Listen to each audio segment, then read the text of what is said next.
Bueno, pues salieron unos artículos muy interesantes tanto en The Economist sobre el fin de la globalización y luego en Der Spiegel, que quiere decir en alemán el espejo, pues ya hablan del inicio de la desglobalización. Un servidor viene anunciándolo desde el año 2000 para acabar pronto, en mi clásico libro que se llama El lado oscuro de la globalización, cuyo subtítulo fue muy sugerente, y estamos hablando 20 años después. Se llama Postglobalización y Balcanización. Ahí yo emitía la hipótesis de que cuando inicia las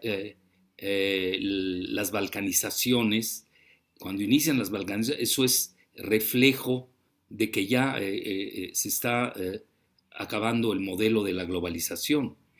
Rápido les hago un recuento y lo tengo que reconocer públicamente. Yo aprendí mucho de la globalización, y eso siempre se lo digo a mis alumnos de maestría. Dime a quién lees y te diré quién eres. Si lees basura, vas a procesar inmundicias. Entonces, yo he tenido la suerte de siempre tener el olfato, de buscar a los grandes maestros en su área, en su especialidad. Que hay que hacer bien el análisis. Yo tengo mi método, ya se los he dicho, me ha dado muchos dividendos, que es el análisis multidimensional, dialéctico, y también ver los cronogramas. Es decir, no es lo mismo la sincronía que la diacronía, es decir, todo es dinámico, no es estático. Bueno, dicho esto, el, la globalización ya estaba muerta. Y si ustedes me dicen una fecha, se las digo rápidamente. El 11 de septiembre del 2001. Y alguien va a decir, ¿por qué? Bueno, vayámonos a las definiciones, entrecomilladas, académicas de la globalización. Vean, se los digo con humildad y rigor. A mí la Unión Europea, la Universidad de Treveris, con patrocinio de la UNESCO, me invitó precisamente por mis disque escritos sobre la globalización, a dar un curso. Lo di, no me acuerdo, 2, 3 meses, ahí en la Universidad de Treves, Alemania, con patrocinio de la UNESCO. Yo reconozco, me pagaron muy bien, fueron decentes, me trataron de maravilla. Y luego de eso, pues curiosamente en México, un día el productor me lo dijo, está prohibido que hables de la globalización. Y yo era muy novato en esas cuestiones de redes. Dije, bueno, ¿por qué será que no quieran que hable? Oye, me invitan en Alemania los, los grandes catedráticos. Luego me invitó el gobierno alemán a a Bonn, la que era la capital de la parte occidental de Alemania. Y hablaba yo de globalización. Y yo decía, bueno, en México, entonces no podía yo hablar de la globalización. Vean, crean que es un tema, se los digo con humildad y rigor, que yo he venido siguiendo desde hace que les gusta.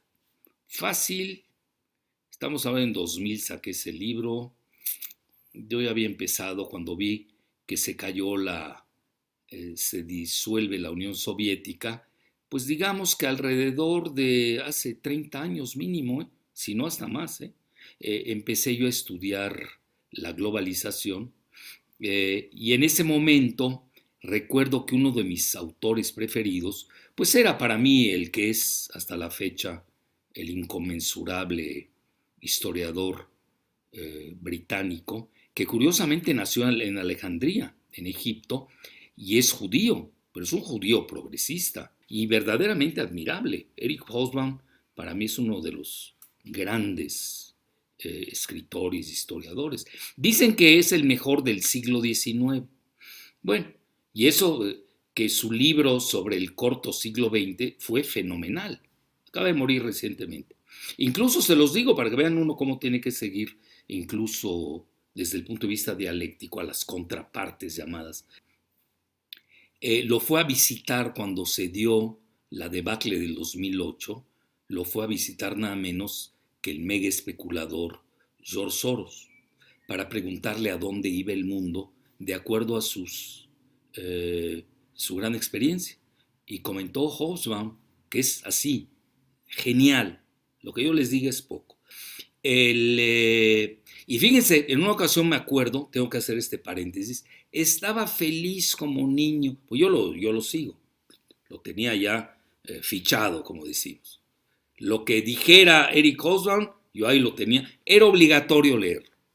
Entonces, bueno, para mí, para otros ni saben quién es.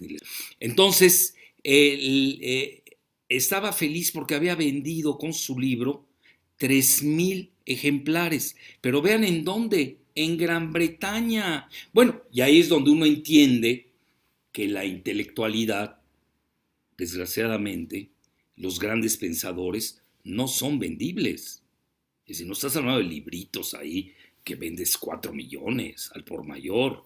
Digo, no quiero decir nombres porque si no va a arder Troya, etcétera. Digo, estás hablando de un autor de maravilloso. Incluso yo cada vez que iba a Londres, lo primero, no era fácil conseguir, no era la época del Amazon, no era fácil conseguir sus libros y yo me pasaba un día entero en las libraries, donde venden libros en Londres. Entonces, recuerdo perfectamente cuando dice Eric Hobsbawm, y me estoy deteniendo porque él es el culpable, se lo digo en donde estés, Eric, de que yo me haya adentrado al fenómeno de la globalización. Sí, pero yo tenía un amarre y un sustento, pues poco comunes. También lo tengo que reconocer. Y estaba feliz porque había vendido 3,000 ejemplares, por favor. Imagínense. Es decir, hay cierto tipo de libros que hay una cúpula intelectual fuera de serie y realmente la base de la pirámide social, lo digo con respeto, pues no le entra eso, pues, te escuchan a Broso, a Loretito, imagínense de qué nivel estamos hablando. Estoy hablando del cielo y del último círculo del infierno, que había 9 círculos, en la obra de Dante de Alighieri. Con eso les digo todo. Bueno, dicho esto, el mismo Eric Hobsbawm tiene una triada, una trilogía de libros del siglo XIX, qué pasó en el siglo XIX, y demuestra la historia del capitalismo, ¿sí? Su auge, cómo se da, y ahí es donde empieza, me recuerdo, toca el tema de la globalización, que realmente aquí, si ustedes, bueno, una pobre pulga como yo, haciéndole críticas a Hobsbawm, bueno, pero es una crítica intelectual, académica. Entonces, alguien de mi nivel que les diga, oiga, me va a perdonar el genio de Eric Hobsbawm a mi muy humilde nivel, pero ya la globalización había empezado con los chinos y la ruta de la seda. A mí me ha tocado recorrer gran parte en Xinjiang, donde están las estatuas de terracota, una maravilla de los guerreros ahí que están, etcétera. Y precisamente Xinjiang hasta tiene un área musulmana, una colonia musulmana en su seno, una ciudad preciosa.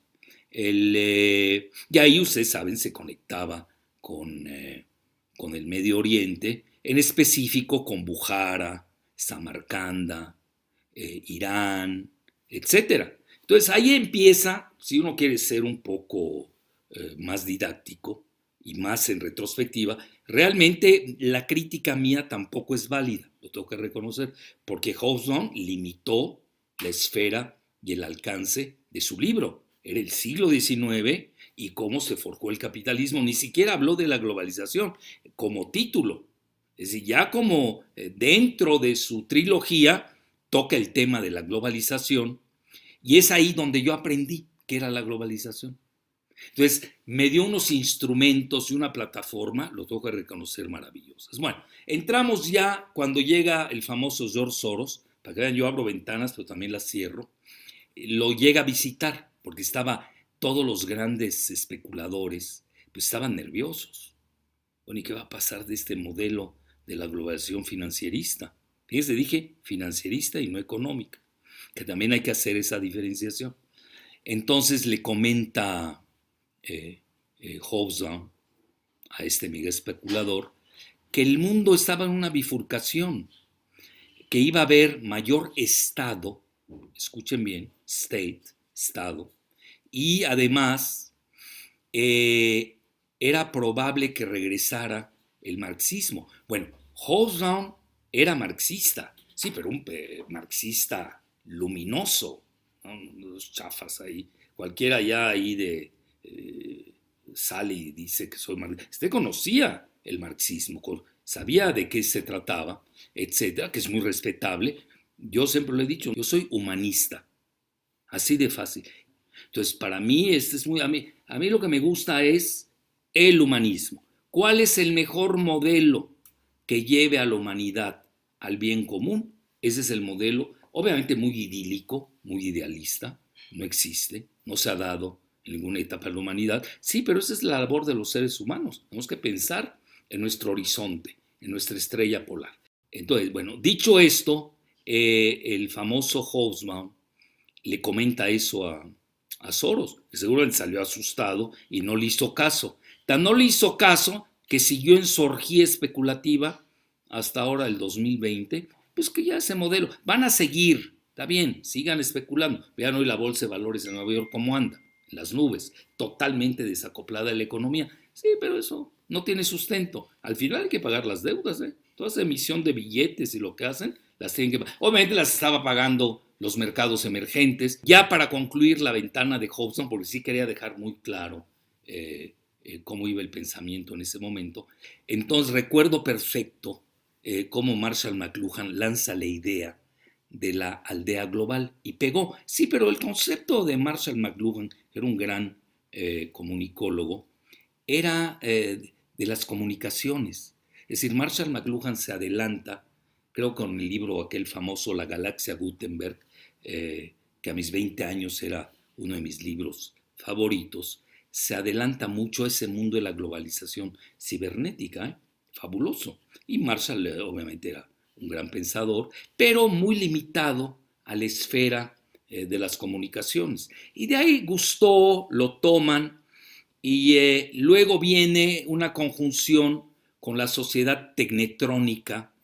Technetronics es un libro que tiene Zbigniew Brzezinski, en el que él, bajo el modelo geoestratégico, entonces Brzezinski era geoestratega, tiene otra visión, cómo va a dominar Estados Unidos el mundo, y ahí se basó en la Comisión Trilateral y sobre todo en la idea del trilateralismo que estaba muy de moda, de Japón, Alemania Occidental básicamente, y Estados Unidos, para contrarrestar al comunismo de la Unión Soviética. Pero no ese era el modelo, y ahí se jacta Brzezinski. Yo diría que él es el verdadero autor conceptual de cómo usar la globalización para dominar al mundo. Se jacta de que Estados Unidos tenía una gran tecnología, lo cual es cierto, hasta la fecha. Sería uno un ciego totalmente si uno no se percata de ello. Y precisamente conjuga la gran tecnología de Estados Unidos que iba a servir como punta de lanza precisamente para derrotar a la Unión Soviética, que traía una gran tecnología también. Bueno, es Sputnik, pues se nos olvida. Obviamente en ese momento todavía no aparecía China en el radar y la lucha era la bipolaridad entre la URSS y Estados Unidos, y ahí es donde Brzezinski, que era un rusófobo por antonomasia, porque él es de origen de Polonia, que trae su pleito desde siempre con la Unión Soviética y con Alemania también, bueno, ese es otro. Y Polonia, que es un maravilloso país, tiene que repensar bien su geopolítica. No se ha sabido manejar. ¿Cómo te peleas con dos gigantes del tamaño en su momento, lo voy a decir como capitales, ¿no? De Moscú y Berlín? Pues te van a hacer papilla, porque no tiene esa capacidad. Y siempre se ha metido Estados Unidos y Gran Bretaña a jugar la carta de Polonia, precisamente para meter cuñas entre Alemania y Rusia, que esa es la idea de la OTAN. Mucha gente no sabe qué hay detrás de la OTAN. La OTAN es un diseño geopolítico precisamente para impedir la asociación, la unificación, la alianza, el vínculo, como le quieran llamar, entre Moscú y Berlín. Y esta idea la lanza nada menos que Halford Mackinder. Mackinder, que es el gran padre de la geopolítica occidental. Él me dice, ¿y por qué occidental? Porque los rusos traen también sus geopolitólogos. Los chinos también. Y obviamente no pueden pensar en términos occidentales tipo anglosajón, como lo fue Mackinder, y cuyos herederos, yo creo que su principal heredero es nada menos que Zbigniew Brzezinski. Siguió al pie de la letra los preceptos de Mackinder de inicio del siglo XX y no ha variado mucho Estados Unidos. Por eso es muy fácil ver a veces todas las jugadas que se derivan desde Washington. Es decir, lo que intentan es que jamás se dé la unificación euroasiática. Y hoy lo están haciendo de nueva cuenta, porque ya hay una asociación estratégica entre Rusia y China, pues imagínense, fue el gran fracaso de Obama. Es cuando los historiadores, si es que quedan humanos, luego lo van a escribir. El gran fracaso de Obama es ese. Y Trump está tratando de romper esa alianza creando un G2 con Rusia. Esa es la realidad y es la razón por la cual está chocando con China. Dicho esto ya porque la globalización es muy rápida, es muy fácil. La globalización entra en vigencia en realidad, aunque ya había empezado en la parte occidental del mundo, sobre todo de Europa y Estados Unidos, es decir, todos los miembros del Atlántico Norte, de la OTAN. Pues la URSS tenía su modelo. En 1991, ya 2 años antes, se había caído el muro de Berlín, ya la URSS había salido de Afganistán, que fue un gravísimo error. Incluso lo dice Brzezinski en una entrevista al Nouvel Observateur, que nunca se me olvidará, que decía que él había creado la trampa en Afganistán con la Carta Islámica. Entonces, dicho esto, cuando cae el modelo, se disuelve la URSS, ahí suceden eventos fantásticos, nos guste o no, de gran ruptura, de una nueva era.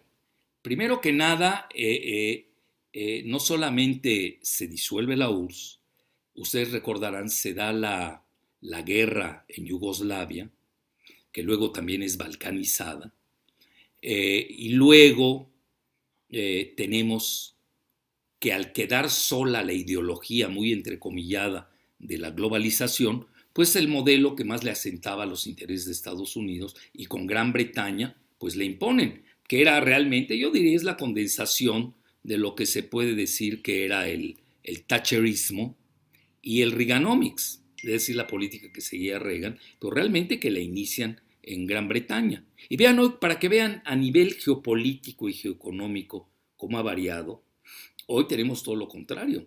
Tenemos Gran Bretaña se sale de la Unión Europea con el Brexit y Estados Unidos está con el MAGA, Make America First Great Again, de Trump, que es un nacionalismo económico, sin duda. Entonces, hoy esa es yo diría, la imagen en espejo de dos modelos, de dos situaciones, porque hoy naturalmente Estados Unidos no le fue bien con el modelo de la globalización. A nivel geoeconómico le ganó la partida a China, a nivel de la manufactura famosa, y a nivel del software, pues India, y tan India avanzado que hoy cuando uno mide el Power Purchase Parity o el poder adquisitivo, India está hoy por delante de Japón. Eso poca gente lo sigue. Entonces, ya la globalización la imponen Estados Unidos, e incluso hay una curva fascinante en la que a partir de 1991 empieza el crecimiento exponencial de los hedge funds, fondos de cobertura de riesgo, y curiosamente, fíjense que eso poca gente también lo maneja, de las ONGs, porque iban a ser la instrumentación del modelo estadounidense. Bueno, aquí yo era muy pro ONG y luego me di cuenta que me estaban tomando el pelo. Hay de todo. Las ONGs hay buenas, malas y las pésimas. Hay de todo. Bueno, y las que se venden. De inmediato sabe uno el financiamiento. Y gran parte de las ONGs en el mundo hoy, por desgracia, sobre todo en México, están financiadas por George Soros. Es muy fácil saberlo. Hoy es muy fácil entrar a ese tipo de información. No crean que nos engañen. Entonces, ya para concluir con la globalización, ahí Estados Unidos mete su tema se lo impone al mundo. Parte de ello, bueno, ya estaba en México, estaba la experimentación con el famoso consenso de Washington, que da risa. ¿Cómo va a haber consenso, por favor, de Washington con los países de Latinoamérica? Pues, ¿cuál consenso? Ahí te obligan, firmas o firmas, si no te hacemos papilla. Entonces ahí los 10 famosos puntos, no me quiero meter a ello, pero forma parte, porque empieza su regionalismo, la experimentación. Bueno, pues dicho esto, ahí tienen ustedes la evolución de la globalización, que la tiene en diferentes lugares, e inicia, por ejemplo, en México, con el TLCAN, etcétera. Y esta globalización, pues era muy sencilla de definir, por eso no crean que me he detenido en definición. Tenía dos características, para acabar pronto. Una, disminución de costos. Sí, de fácil. Tú disminuyes los costos. ¿Cómo se van a disminuir los costos? Uno, por la vía del outsourcing, que es la deslocalización, así le llaman en España. En México le llamamos maquila. Y la otra, pues sí, te vas a la mano más barata para crear lo mismo. Tienen el outsourcing. Y la otra es el downsizing, que es podar al máximo los recursos humanos. ¿Y por qué? Porque precisamente eso es un axioma, casi el 80% de las empresas se les va sus pagos en los salarios.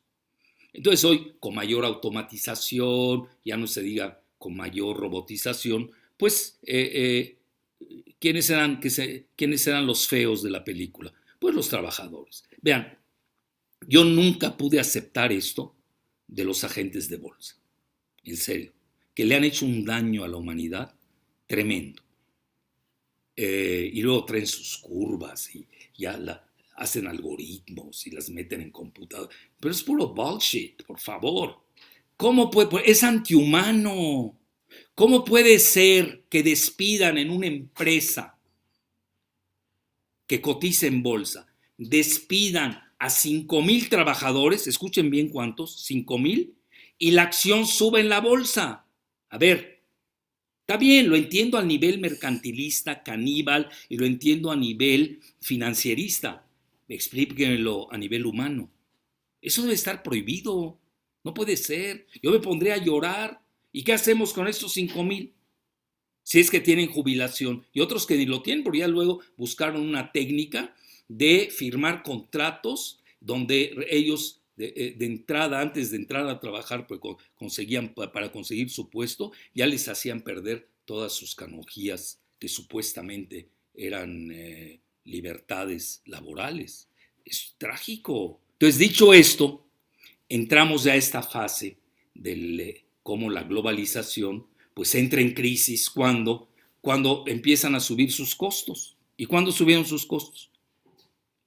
Pues el 11 de septiembre de 2001, cuando vienen los atentados muy entrecomillados de las Torres Gemelas de Nueva York, que causa risa porque en la tarde se cayó otra torre, en la tarde. Se les había olvidado, creo, ahí las explosiones controladas, ya se les llaman así, ya se sabe todo ese cuento, no me quiero meter a ese. Y a partir de ahí, al subir los costos, pues obviamente ya empieza el modelo de la globalización a hacer crisis, pero ya venía dañada. Vean, los que seguimos esto, hay muchas maneras de verlo, a nivel financiero, económico, geopolítico, es todo un abanico y un abordaje de convergencias ideológicas. A mi juicio, el primer choque que sufre la globalización financierista, van a decir, ¿por qué manejas tú financierista y no económica? Bueno, la economía tiene bienes y servicios, y ahí se engloba todo, bienes y servicios, así como lo dice su nombre. La financierista realmente es, yo diría, para usar así términos más fáciles, estas finanzas pues están superando las cantidades de la producción real del Producto Interno Bruto. Es, no sé, 20 veces mayor, ya hasta perdí la cuenta, que el Producto Interno Bruto global. Y el mismo Warren Buffett había hablado de que esas son armas financieras de destrucción masiva. ¿Quién va a pagar eso? No hay manera. Fíjense lo que son las cosas. Y ahora Estados Unidos, que está lanzando dólares por helicópteros, el modelo Bernanke, así le llaman, para salvar su economía, con Powell en la Federal Reserve y con la bendición del presidente Trump, pues con la mano en la cintura imprimen dólares. Y hay que reconocerlo, la anglósfera, que es un jueguito que inventó Gran Bretaña, incluso hay un libro inolvidable de Mervyn King, que fue el gobernador del Bank of England, que es el equivalente a la Reserva Federal de Estados Unidos. Tiene un libro, él lo tiene, no hay ningún secreto. Pero dicho esto, ya concluyo rápido, para que tengan ustedes los antecedentes de la globalización financiera. Y la económica, la maneja China. Entonces aquí tengan cuidado. Cuando China habla de globalización económica que le ha redituado dividendos, tan es así que hoy es la segunda geoeconomía, superpotencia geoeconómica a nivel global. Y si nos vamos al poder de paridad de compra, ya es la primera, ya superó a Estados Unidos. Y ese es dinero de veras, no estás jugando ahí con papelitos y derivados financieros, son los derivados, ¿no? Que eran los que yo les estaba comentando, que yo creo es lo que definiría a la globalización financiera, que ya venía tocada desde el 2000, recuerdo, 1997-98, con la quiebra de esta gran correduría, el Long Term Capital Management, que tiene más importancia quizás de lo que pasó en el año 2000, donde ahí viene el problema del cambio binario por el año 2000. Y luego, pues Estados Unidos, yo siempre lo he comentado desde el punto de vista geopolítico, si Osama Bin Laden no hubiera existido, habría que haberlo inventado. ¿Por qué? Porque con el choque furibundo, yo creo que ahí empieza el primer golpe contra la globalización. Ahí, ¿qué sucede? El 2001, saquen la cuenta, el 98, 97 al 2001, que es el atentado, entrecomillado, a las Torres Gemelas de Nueva York, son muy pocos años. E inmediatamente después, lo que opera Dick Cheney, más que Bush, que era su Videgaray, ¿no? Lo que era de Peña aquí, él opera la invasión a Afganistán y luego a Irak, precisamente para quedarse con el petróleo, que es la joya geoestratégica por antonomasia. Y luego, como fracasó el operativo en Irak en 2001, donde hay grandes papeles en derivados financieros, que esa es precisamente la globalización financierista, pues no les funcionó. Y al final del día, pues viene la quiebra de Lehman Brothers en 2008. Pero ustedes oigan el término globalización, no es lo mismo la definición anglosajona, que es financierista, con la definición de los chinos, que es eminentemente economicista, y ya no se diga la de la India. Entonces ahí es cuando China dice, ya no juego. A mí no me interesa este jueguito en el que Estados Unidos quiebra, hace, deshace, nos hace pagar el mundo sus facturas y pues ya no me conviene. Y es ahí cuando empiezan a acercarse China y Rusia, porque realmente Rusia nunca jugó a la cuestión de la globalización financiera, y es ahí donde abordo la parte del The Economist, que dice que los 3 golpes que le asestan a la globalización, y por eso se dice bye bye globalization, es la crisis del 2008. Fíjense qué interesante. Y luego la guerra comercial. Yo creo que ahí murió la globalización. A mí me piden, yo empecé a ver los prolegómenos de su agonía con la quiebra de Long Term Capital Management. Ya, ahí, los que teníamos olfato, nos dimos cuenta que ahí ya estaba casi caduca. Y luego viene la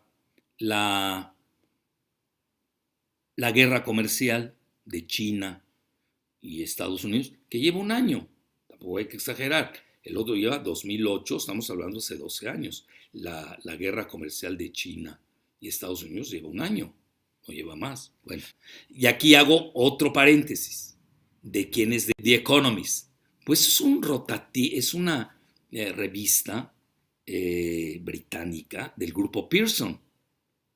Y el grupo Pearson controla también el Financial Times. Son propagandistas del modelo globalista. Para acabar pronto. Aquí no hay que perderse tanto. ¿Y por qué es tan importante el artículo? Que era aquel día que lo que le comentaba a mis alumnos. Vean, yo lo vengo previendo desde el año 2000. Y es cuando nos damos y nos percatamos que en realidad ya estaba tocada la globalización. No es cierto que haya sido por la guerra comercial de Estados Unidos y China, que es a lo que le atribuye precisamente The Economist. Y la tercera, el famoso coronavirus, que tampoco es cierto. Entonces dice, no pudo resistir la globalización los 3 golpes mortales. Mentira, ya estaba muerta. Ya no supieron cómo resucitarla. Algunas veces hicieron una reunión del G20 para intentar salvar al mundo. ¿Y con qué criterio? Economicista. Escogieron las 20 principales economías del mundo desde el punto de vista económico. Y de ahí se basaron para hacer el famoso G20, que no sirve para nada. Y no resolvió nada. Así para acabar pronto. Ahorita acaban de hacer otra reunión del G20 y what for? Para nada. No sirve para nada. Entonces, en resumen, no va así. Lo único que me llamó la atención les voy a decir por qué es interesante el artículo del The Economist. Hay un dicho mexicano que a mí me gusta mucho a nivel penal. A confesión de partes, relevo de pruebas. Si el principal órgano propagandístico de la globalización, que es The Economist, acepta que ya murió, ¿creen ustedes que yo me voy a poner a discutir con alguien del ITAM? Bueno, entonces dicho esto, yo me quedaría ahí y hay algo, con esto concluyo, lo de la desglobalización, que tampoco es otra cosa del otro mundo, es la visión alemana. Vean, se los digo con humildad y rigor, yo hice un libro hacia la desglobalización en 2006. Así se llama, lo digo con humildad y rigor, hace 14 años. Y luego lo saca Jacques Sapir, que es un gran profesor de la Sorbona y profesor en Moscú, igual, nada más que él en francés, los franceses le llaman a la globalización mondialización, y aquí habla de la demondialización, la desglobalización. Pero, sinceramente, en México pensamos también, la UNAM, nos han enseñado a ser universales. Hay una parte interesante que me llamó la atención del The Economist, donde mientras Der Spiegel se embeleza con la economía digitalizada, ahorita está muy de moda eso, la digitalización, para todo es digitalización y tecnología, como si nos fueran a salvar. Bueno, eso piensa, ¿no? Que también trae sus bemoles. Acuérdense que la tecnología es de doble filo. Entonces, esta parte que maneja The Economist me llamó la atención, no se embeleza con la digitalización. Incluso comenta que los grandes de Silicon Valley, incluso tengo un libro, La cárcel invisible del GAFAT,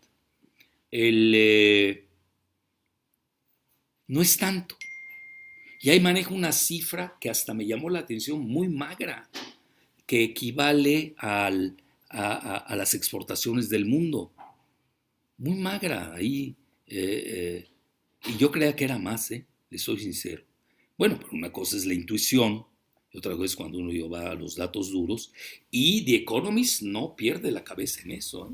Es decir, todavía los commodities, y realmente con eso concluyo la cuestión de la desglobalización. Enloquecen demasiado con el supply chain, a mi juicio.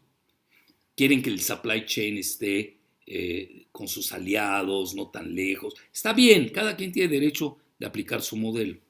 Y la parte digitálica que la llevan hasta las nubes es precisamente la parte también que a ellos hacen la propia crítica del modelo, que así como hay una pandemia viral del C-19, se puede dar la pandemia, fíjense qué interesante, en la cibernética o digitálica, porque también hay hackers, pueden haber fallas, pero sobre todo hackers, la ciberguerra es una cuestión real, que puedan paralizar totalmente toda esta cadena de suministros. Y puede ser infinitamente más letal que la pandemia del C-19. Bueno, como vieron, abordé rápidamente dos temas, tenía que dar los antecedentes para entender qué está pasando. Era crónica de una muerte anunciada, lo de la globalización. Muchos ya la veíamos desde 1997, no duró mucho. Esa quizás sea su sello principal para aquellos que luego estudien bien el fenómeno. Y no es cierto que el virus la haya aniquilado, no hay tal. El virus lo único que hizo fue acelerar las tendencias que ya se veían venir. Y ahí sí hay que empezar a leer más a los chinos y empezar a leer más a los rusos y a los fractales del pensamiento que toda que vea quedan en Occidente. Y sin duda los hay en Alemania, los hay en Francia, hay que seguirlos, ya hablaremos de ello conforme vayamos avanzando en nuestros videos semanales. Entonces ahora estamos en una nueva era y les prometo, si no es para la próxima ocasión, para otra, el abordaje de la autarquía de China y su preparedness, que hoy se llama, y su preparación hacia el worst case scenario, hacia el caso del peor escenario, que vale la pena, pues estamos hablando del competidor de Estados Unidos. Estamos en una bipolaridad geoeconómica, más no geoestratégica, que ese es otro abordaje y un día lo tocaré. Les agradezco mucho su atención.